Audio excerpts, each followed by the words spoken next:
నేపాల్ అంతఃకలహాల మధ్య చిక్కుకుపోయిన తెలుగువారిని ఏదైతే రాష్ట్ర ప్రభుత్వం ప్రత్యేకంగా విమానాల ద్వారా తెప్పిస్తుంది. ఇందులో భాగంగా తిరుపతి విమానాశ్రయానికి 39 మంది చేరుకున్నారు. వారు మరికొంతసేపట్లో బయటికి రానున్నారు. వీరి కోసం ప్రత్యేకంగా స్వాగతం పలకడానికి ఇటు తెలుగుదేశం పార్టీకి సంబంధించిన నాయకులు కార్యకర్తలతో పాటు కడప ఉమ్మడి కడప అదేవిధంగా ఉమ్మడి చిత్తూరు జిల్లాకు సంబంధించిన నాయకులు వచ్చారు. మొత్తం 39 మంది ఇందులో ఈ విమానంలో వస్తున్నారు. ముందుగా ఏదైతే 6 గంటలకు వైజాగ్ విమానాశ్రయానికి చేరుకున్న విమానం ఆ తర్వాత జరిగిన పరిణామాల నేపథ్యంలో 8:20కి అక్కడి నుంచి బయలుదేరిన విమానం కొద్దిసేపటి క్రితమే తిరుపతి విమానాశ్రయానికి చేరుకుంది. ప్రస్తుతం మనతో ఏదైతే శాప్ చైర్మన్ రవినాయుడు ఉన్నాడు, వీరంతా ఏదైతే ఇక్కడికి వచ్చిన వారికి స్వాగతం పలకడానికి వచ్చారు. చెప్పండి, ఎంతమందిని ఇక్కడికి తీసుకొస్తున్నారు, ఎలాంటి ఏర్పాట్లు చేస్తారు? ఈరోజు తెలుగువారికి ఇప్పుడు ఏ సమస్య వచ్చినా అధికారంలో ఉన్నా ప్రతిపక్షంలో ఉన్నా తెలుగువారికి అండగా నిలబడిన పార్టీ తెలుగుదేశం పార్టీ. ఆ రోజు ఉత్తరాఖండ్లో ఇబ్బంది వచ్చినప్పుడు చంద్రబాబు నాయుడు గారు స్పెషల్ ఫ్లైట్ పెట్టి వాళ్ళందరినీ తీసుకొని రావడం జరిగింది, టీం బిల్డ్ చేయడం. ఈరోజు నారా లోకేష్ గారు హెచ్ఆర్డీ మినిస్టర్గా ఉన్నప్పుడు నేపాల్లో జరిగిన దురదృష్టమైన సంఘటనతో దాదాపు 200 మంది పైన తెలుగువారు చిక్కుకున్నప్పుడు వాళ్ళందరినీ కూడా 2 రోజుల నుంచి పర్యవేక్షించి అనంతపురం సభకు కూడా రాకుండా చంద్రబాబు నాయుడు గారి ఆదేశాల మేరకు అక్కడే ఉండి వాళ్ళందరినీ ఒక చోటికి తీసుకొని వచ్చి ఈరోజు కాట్మండ్ నుంచి ఈరోజు విశాఖపట్నంకి తీసుకొని వచ్చి అక్కడ దాదాపు 140 మంది విశాఖపట్నంలో అక్కడ వాళ్ళని దించిన తర్వాత రిమైనింగ్ పర్సన్స్ అందరినీ కూడా తిరుపతికి, కొంతమంది విజయవాడకు వస్తున్నారు, కొంతమంది ఈరోజు తిరుపతికి వస్తున్నారు. ఇప్పుడు ఆల్రెడీ ఫ్లైట్ ల్యాండ్ అయింది.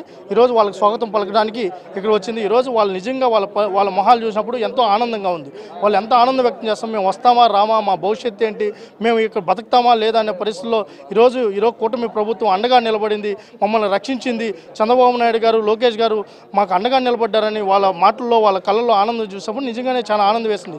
ఎప్పుడు కూడా సమస్య ఉన్న ప్రతిసారి అండగా నిలబడిన పార్టీ తెలుగుదేశం పార్టీ. దాంట్లో ముఖ్యంగా చంద్రబాబు నాయుడు గారు అయితేమి, లోకేష్ గారు అయితేమి, అంతకుముందున్న ఎన్టీ రామారావు గారు తెలుగు జాతి కోసమే పుట్టిన పార్టీ. ఈరోజు వాళ్ళందరినీ కూడా ఈరోజు స్వాగతం పలకడానికి ఇక్కడికి ఇచ్చేసాం. అంటే వీరిని ఇక్కడ నుంచి తీసుకెళ్ళడానికి ఎలాంటి ఏర్పాట్లు విమానాశ్రయం? ఇప్పటికే మీరు చూసే ఉంటారు, దాదాపు అందరికీ కూడా వెహికల్స్ ఏర్పాటు చేయండి. ఇప్పటికే ఫుడ్ అన్ని కూడా వాళ్ళకి ఫ్లైట్లో ఇచ్చారు. మళ్ళీ ఫుడ్ కూడా వాళ్ళకి చేస్తున్నారు. ఏ ప్రాంతంలో వాళ్ళ ఇంటికి సురక్షితంగా చేరేంతవరకు ఇప్పటికే వెంకటేశ్వర స్వామి ప్రసాదం కూడా ఇచ్చి మీకు స్వామివారి ఆశీస్సులు ఉన్నాయని చెప్పడం కూడా జరిగింది. వాళ్ళకి అన్ని ఏర్పాట్లు ఇంటికి వెళ్ళిన తర్వాత వాళ్ళ కుటుంబానికి అప్పగించిన తర్వాత అందరూ వెనక్కి వచ్చే కార్యక్రమం కూడా ఉంది. మనం చూడవచ్చు, యాత్రికులు ఇప్పుడు బయటకు వస్తున్నారు. వివిధ ప్రాంతాల వివిధ వారికి స్వాగతం పలుకుతున్నారు. అదేవిధంగా ఇటు తెలుగుదేశం పార్టీ నాయకులు ఇక్కడ స్వాగతం పలుకుతున్న పరిస్థితి. మరోవైపు ఇక్కడ వీరు ఏ ప్రాంతం నుంచి వచ్చారో అన్న విషయాన్ని వారిని అడిగి తెలుసుకుందాం. అంతేకాకుండా ఏదైతే ఇటు తెలుగుదేశం పార్టీ నాయకులు స్వాగతం పలకడమే కాకుండా శ్రీవారి ప్రసాదాలతో పాటు ఇటు కాళహస్తికి సంబంధించిన స్వామివారి ప్రసాదాలను కూడా వారికి అందజేస్తున్నారు. ముఖ్యంగా అనేక ఇబ్బందులు, ఇటు నేపాల్కు వెళ్ళి అనేక ఇబ్బందులు ఎదుర్కొన్న వారిని కాపాడడానికి రాష్ట్ర ప్రభుత్వం చొరవ తీసుకునే. ఎక్కడి నుంచి వచ్చారు? నేపాల్ నుంచి. అంటే మీది ఏ ఊరు? మాది మదనపల్లి. మదనపల్లి. ఎలాంటి ఇబ్బందులు ఎదుర్కొన్నామంటే మేము ప్రయాణిస్తున్న బస్సు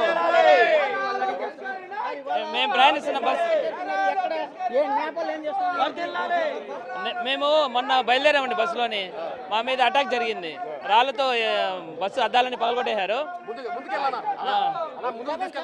రాళ్లతో బస్సు అద్దాలని పగలగొట్టేశారు. కాకపోతే వాళ్ళ దగ్గర ఇంకో రెండో రాయి లేదు కాబట్టి మేము సేఫ్ గా. ఏం పేరు మీ పేరు? నా పేరు ప్రకాష్ బాబు అండి. ఎక్కడ ఉంటారు? మదనపల్లి. సిటిఎం, చిన్నతిప్ప సముద్రం గ్రామం. మదనపల్లి సమీపంలోని సిటిఎంకి సంబంధించిన వారు ఉన్నారు. మరికొంతమంది ఇక్కడికి వచ్చారు.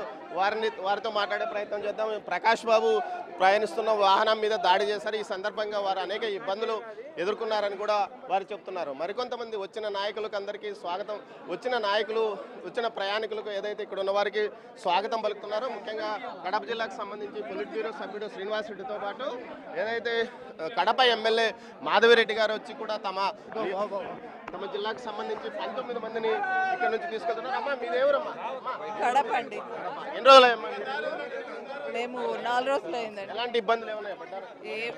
అంటే బస్సు ఎక్కినాక దొంగలో మరి అక్కడి వాళ్ళు తెలియదు, రాళ్లతో వాకిలు దిమ్మన్నారు, తివ్వలేదు, రాళ్లతో కొట్టారండి. గవర్నమెంట్ ఇక్కడ నుంచి మీకు బాగా సపోర్ట్, చాలా సపోర్ట్ చేసినారండి. మీతో లోకేష్ మాట్లాడినారండి. వాళ్ళు ప్రతి క్షణం మమ్మల్ని చూసుకున్నారండి. వాళ్ళకి చాలా. కడపలో ఏ ఊరు? కడపే మా వారు అడ్వకేట్ మీ పేరమ్మా? నాగమణి. అమ్మ మీదేవరు? కడప సార్. కడప. ఎన్ని రోజులు టూర్ వెళ్ళారమ్మా? అవును సార్. ఎక్కడెక్కడ తిరిగారు? ముక్తినాథు, కాశీ, నైమిషారణ్యము. అక్కడ ఎలాంటి ఇబ్బందులు? అక్కడేమి ఇబ్బందులు లేవు సార్. అన్ని తీసుకొని రానిచ్చి కాట్మాండ్లోనే మాకు మీకు గొడవ జరిగిన సమయంలో దాడి జరిగింది సార్. బస్సులో కూర్చొని రాళ్లతో విసిరారు. మేము అనుకొని కూర్చున్నాం. మాకు ఎలాంటి దెబ్బలు తగలేదు. 45 మంది ఉన్నాము అందరము. ఎలాంటి ఇబ్బంది. నా పేరు రెడ్డమ్మ సార్. కడప నుంచి వచ్చాను. అమ్మ మీరు ఎక్కడి నుంచి? మాది కడప అండి. కడప నుంచి. ఎన్ని రోజులు అమ్మా మీరు టూర్ వెళ్ళారా? అవునండి. అక్కడ ఏమన్నా ఫుడ్ కానీ ఇవన్నీ ప్రాబ్లం ఏం లేదు. ట్రావెల్స్ తరపున వెళ్ళాం కాబట్టి ఫుడ్కి అయితే ఏం ప్రాబ్లం ఏం లేదు. మేము కాట్మండ్లోనే దిగినప్పుడు పశుపతినాథ్ టెంపుల్ అవి దర్శనం అయిపోయింది. ఆ తర్వాత అక్కడ స్టే చేసాము. నెక్స్ట్ డే నైట్ బయలుదేరినప్పుడు రాళ్ళతోటి బస్ పైన దాడి చేశారు. ఆ తర్వాత మళ్ళీ రిటర్న్ హోటల్ వచ్చేసాము. ఓ 2-3 డేస్ తర్వాత మళ్ళీ మన గవర్నమెంట్ తరపున లోకేష్ గారు మాట్లాడారు. నాతో లేదు, మా గ్రూప్ వాళ్ళతో మాట్లాడారు. నా పేరు వీరలత. నేను కడప ఎర్రగుంట డిస్టిక్ నుంచి కడప డిస్టిక్ ఎర్రగుంట గ్రామం నుంచి వచ్చాను. నేను నేపాల్ వెళ్ళిన తర్వాత అన్నీ బాగా జరుగుతాయి అనుకున్నా. అంతరకలా బాగా జరిగింది ప్రయాణము. నేపాల్ వెళ్ళిన తర్వాత ఒక ఇన్సిడెంట్ వలన చాలా భయభ్రాంతుల్లోనైనాము. దానివలన లోకేష్ బాబు గారు ఫోన్ చేసి మాతో మాట్లాడి ధైర్యం చెప్పి మీరు ఏం భయపడవద్దు, రూముల్లోంచి గడ్డకు రావద్దు అని చెప్పినారు. దానివల్ల మేము ఎన్ని రోజులు పడుతుందో అక్కడే నేపాల్లో ఎన్ని రోజులు ఉండాల్సి వస్తుందో అని చాలా భయభ్రాంతులకు లోనైనాము. ఇది ఎప్పుడు ఆగిపోతుంది అని. కానీ తొందరగా నిర్ణయం తీసుకొని మమ్మల్ని అందరినీ సేఫ్టీగా తీసుకొని వచ్చినందుకు ధన్యవాదాలు.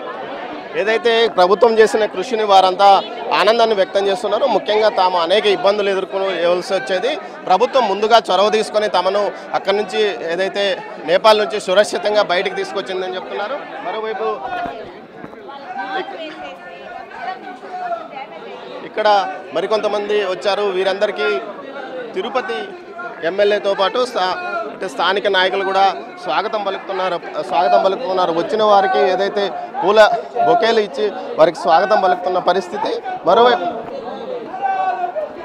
ఏదైతే తిరుపతితో పాటు ఉమ్మడి చిత్తూరు జిల్లాలకు సంబంధించి 9 మంది ఉన్నారు. అదే తిరుపతికి సంబంధించి 9 మంది, కడప జిల్లాకు సంబంధించి 19 మంది వచ్చారు. అనంతపురం జిల్లాకు సంబంధించి 3, అదేవిధంగా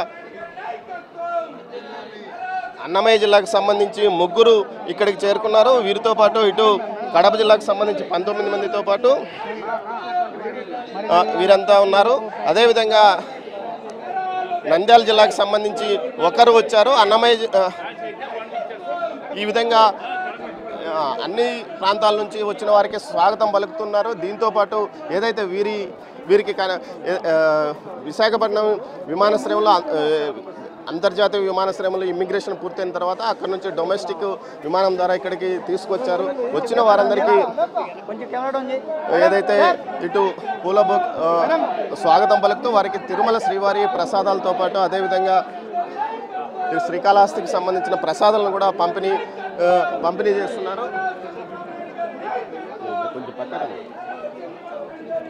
ఇక్కడ ఏదైతే జిల్లా కలెక్టర్ గారు కూడా ఉన్నారు. సార్ చెప్పండి, ఎంతమంది వచ్చారు సార్? ఎంతమంది ఇక్కడికి వచ్చారు?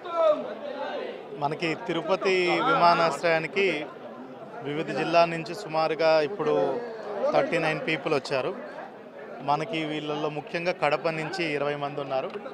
అదేవిధంగా సత్యసాయి జిల్లా, అనంతపూర్, అన్నమయ్య జిల్లా, తిరుపతి జిల్లా అండ్ నెల్లూరు జిల్లా వాస్తవ్యులు సుమారుగా ఉన్నారు. వీళ్ళంతా కూడా ఫ్యామిలీ లాగా కలిసి వెళ్ళడం జరిగింది. అందరూ కూడా క్షేమంగా ఇప్పుడు తిరుపతికి కూడా చేరుకోవడం జరిగింది.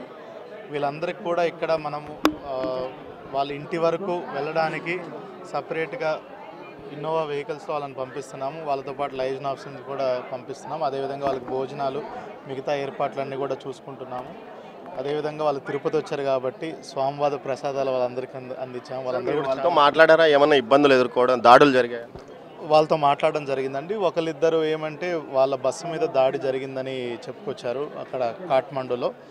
తర్వాత అది వెంటనే తెలుసుకున్న తర్వాత మన ప్రభుత్వం, మన గౌరవ ముఖ్యమంత్రి గారు, అదేవిధంగా గౌరవ హెచ్ఆర్డి మంత్రివర్యులు శ్రీ నారా లోకేష్ గారు, ఉప ముఖ్యమంత్రి వర్యులు వెంటనే వీళ్ళందరూ రియాక్ట్ అయ్యి మన అక్కడున్న రెసిడెంట్ కమిషనర్, ఢిల్లీలో ఉన్నటువంటి రెసిడెంట్ కమిషనర్తో వెంటనే ఫాలోఅప్ చేసుకొని, అదేవిధంగా మన union civil aviation minister minister గారు రామ్మోహన్ నాయుడు గారితో కోఆర్డినేట్ చేసుకుని స్పెషల్ ఫ్లైట్ అరేంజ్ చేయించి వెంటనే వాళ్ళని కాఠ్మండు నుంచి స్పెషల్ ఫ్లైట్లో వీళ్ళని తీసుకురావడం. వైజాగ్లో చాలా మంది వరకు, సుమారుగా 120 మంది వరకు వైజాగ్లో దిగిపోయి ఉన్నారు. మిగతా వాళ్ళందరూ కూడా ఇప్పుడు తిరుపతి, రాయలసీమ వాస్తవ్యులందరూ కూడా తిరుపతి జిల్లాలో తిరుపతి ఎయిర్పోర్ట్లో ఇప్పుడు దిగిపోయి ఉన్నారు. ఎవరికి కూడా అక్కడ అంటే ఇంజురీస్ అట్లాంటిది ఏం అవ్వలేదు, కానీ చాలా కష్టమైన పరిస్థితిలో ఉంటే వెంటనే మన ప్రభుత్వం రియాక్ట్ అయ్యి వాళ్ళందరినీ కూడా ఇక్కడికి తీసుకురావడం జరిగింది. వీళ్ళ వస్తువులు ఏదైనా దోపిడీ జరిగిందా? అట్లాంటి చంద్రగిరి ఎమ్మెల్యే పులివర్తి నాని గారు ఉన్నారు. చెప్పండి సార్, ఎలా వీళ్ళందరినీ తీసుకురావడం జరిగింది, ఎలాంటి వారితో మీరు మాట్లాడడం జరిగింది? ఇప్పుడు వాళ్ళతో మాట్లాడితే గవర్నమెంట్ పైన కానీ చంద్రబాబు నాయుడు గారు కానీ లోకేష్ బాబు గారి యొక్క చొరవనైతే వాళ్ళు మర్చిపోలేము. ప్రభుత్వం, ఎన్డీఏ కూటమి, పవన్ కళ్యాణ్ గారు, చంద్రబాబు నాయుడు గారు, లోకేష్ బాబు గారు ట్రైన్తో కలిసి ఈరోజు మమ్మల్ని కాపాడారు. ఇటువంటి ప్రభుత్వాన్ని, ఇటువంటి నాయకులు మేము మర్చిపోలేమని కూడా చెప్పడం జరిగింది. ముఖ్యంగా ఎందుకంటే కొందరు మహిళా సోదరులు మాట్లాడారు, వాళ్ళు వెళ్తుంటే బస్సు పైన దాడి జరిగింది, సీట్ల కింద పనుకున్నామని చెప్పారు. ఆ సీట్ల కింద పనుకుని ప్రాణం భయంతో ఉన్నాం. జరిగిన ఒక 1 అవర్ 1.5 అవర్కి అంతా ఆంధ్రప్రదేశ్ గవర్నమెంట్ తరఫున కూడా మాట్లాడడం జరిగింది. అప్పటి నుంచి మాకు ధైర్యం వచ్చింది. గంటకి అరగంటకి ఒకసారి లోకేష్ బాబు గారు మా అందరితో మాట్లాడుతున్న దానివల్ల మాకు ఈరోజు ధైర్యం వచ్చింది. మళ్ళీ అక్కడి నుంచి ఫ్లైట్ ఎక్కినప్పటి నుంచి ఇక్కడి వరకు మాకు హ్యాపీగా ఉందని చెప్పారు. అదేవిధంగా ఇక్కడ గవర్నమెంట్ చొరవతో మన కలెక్టర్ గారు, ఇక్కడున్న మన తిరుపతి ఎమ్మెల్యే శ్రీనన్న గారు కానీ, పోతులపట్టి ఎమ్మెల్యే గారు కానీ, కోడూరు ఎమ్మెల్యే గారు కానీ, కడప ఎమ్మెల్యే గారు, మేము అందరూ కలిసి, నాయకులందరూ కలిసి కూడా ఈరోజు వాళ్ళకి కావాల్సిన సౌకర్యాలు కల్పిస్తూ ఇక్కడి నుంచి ఇన్నోవాల ద్వారా పంపిస్తా ఉన్నాం. సుమారు ఇక్కడ వచ్చిన 40 మందికి వాళ్ళ స్వగృహం పోయేంత వరకు కూడా ఒక లైజనింగ్ ఆఫీసర్ పెట్టి, లైజనింగ్ ఆఫీసర్ ద్వారా వాళ్ళకి అన్ని సౌకర్యాలు ఎక్కడ అసౌకర్యంగా లేకుండా కూడా పంపించేదానికి ప్రభుత్వం ఏర్పాటు చేసింది. ఎమ్మెల్యేలుగా మమ్మల్ని కూడా ఇక్కడికి వెళ్ళి తక్షణం చూసుకోమని మా అధినేత నారా లోకేష్ బాబు గారు చెప్పారు. దాన్ని అనుసరించి మేమందరూ కూడా రావడం జరిగింది. మనతో తిరుపతి ఎమ్మెల్యే ఉన్నారు. సార్ చెప్పండి, మాట్లాడారా? దాదాపు మన ఆంధ్ర రాష్ట్రంలో 144 మంది ఆంధ్రులు కాఠ్మండులో, నేపాల్లో చిక్కుకోవడం జరిగింది. వాళ్ళు చాలా వాళ్ళు చెప్పిన విషయాలు విన్నాము. చాలా భయభ్రాంతులు అయ్యారు. రాళ్లతో, కడ్డీలతో వేయడం జరిగింది. 2 కిలోమీటర్లు 3 కిలోమీటర్లు భయభ్రాంతులయ్యి ట్యాక్సీలు ద్వారా బయట రావడం, వాళ్ళు స్టే చేసిన హోటల్స్లో కూడా దాడి చేసి వాళ్ళ వస్తువులను కూడా తీసుకెళ్లి భయభ్రాంతులు చేయడం కూడా జరిగింది. ఏది ఏమైనా ముఖ్యమంత్రి నారా చంద్రబాబు నాయుడు గారు, ఉప ముఖ్యమంత్రి పవన్ కళ్యాణ్ గారు, వీరి ఇద్దరు కూడా కలిసి ముఖ్యంగా నిన్న జరిగిన సూపర్ 6 హిట్ పథకానికి కూడా గౌరవనీయులు నారా లోకేష్ గారు రాకుండా ఈ యొక్క నేపాల్లో చిక్కున్న ఆంధ్రుల యొక్క బాగోగులు తెలుసుకొని ఎప్పటికప్పుడు గంటకు వాళ్ళ బాగోగులు, వాళ్ళ ఆరోగ్య పరిస్థితి, వాళ్ళకు కావాల్సిన సదుపాయాలు, భోజనాలు అన్నింటినీ ఏర్పాటు చేసి వాళ్ళకి స్పెషల్ ఫ్లైట్ పెట్టి ఆంధ్రాకు రప్పించి దాదాపు 104 మంది విశాఖపట్నం, కడపలో దిగడం జరిగింది. ఇక్కడికి 40 మంది రావడం, సురక్షితంగా తిరుపతిలో రావడం జరిగింది. అందులో తిరుపతి వాసులు 10 మంది ఇక్కడ ఉండడం, వాళ్ళందరితో కూడా కలిసి మాట్లాడాము. వాళ్ళందరూ కూడా బాధలు పడి ఉన్నారు. చాలా ఏది ఏమైనా మన లోకేష్ గారి నాయకత్వాన్ని బలపరుస్తూ చాలా సంతోషం వ్యక్తం చేశారని కూడా తెలియజేస్తారు. ఇక్కడ ఆర్టీఓ అధికారులు ప్రత్యేకంగా ఇన్నోవా వాహనాలను తీసుకొచ్చి వారిని ఇక్కడ నుంచి తరలిస్తున్నారు. ప్రతి సార్ ఎన్ని వెహికల్స్ మీరు ఇక్కడ తెప్పించారు? మేము టోటల్గా 20 ఇన్నోవా క్రిస్టాలు తెప్పించామండి. అట్లాగే కడప నుంచి కూడా ఒక బస్ తెప్పించాము. సో రవాణా శాఖ తిరుపతి వారు మా సంయుక్త రవాణా కమిషనర్ శ్రీమతి కృష్ణవేణి గారి ఆధ్వర్యంలో, అట్లాగే మా రవాణా కమిషనర్ శ్రీ మనీష్ కుమార్ సిన్హా గారి ఆధ్వర్యంలో ఈ చక్కగా వీళ్ళందరినీ కూడా వారి స్వగ్రామాలను తరలించడానికి మేము అన్ని వాహనాలు కూడా సమకూర్చాము. 6 మంది ఇన్స్పెక్టర్లు 6 జిల్లాలకు సంబంధించి అలాట్మెంట్ ఇచ్చేసి వారిని తరలింపే ప్రయత్నం చేస్తున్నాము. ఏదైతే రవాణా శాఖ ఆధ్వర్యంలో 20కి పైగా ఇన్నోవా వాహనాలను తెప్పించి వారిని ఇక్కడ నుంచి తరలిస్తున్నారు. అమ్మ మీరు ఎక్కడ, ఏ ఊరు? తిరుపతి మంగళం రోడ్ అండి. మీరు వెళ్ళారు, మీరు ఇద్దరు వెళ్ళారా లేకపోతే ఏదైనా టూర్ ప్యాకేజ్ అండి? టూర్ ప్యాకేజ్లో వెళ్ళారా మీరు? పర్సనల్గా వెళ్ళారా, టూర్ ప్యాకేజ్లో వెళ్ళారా? Tour package. ఏమైనా ఇబ్బంది ఎదుర్కొన్నారా? ఇబ్బంది ఏం లేదండి. మొన్న కొంచెం టెన్షన్ పడ్డాం, కానీ నిన్నటి నుంచి వీళ్ళు భరోసా ఇచ్చారు.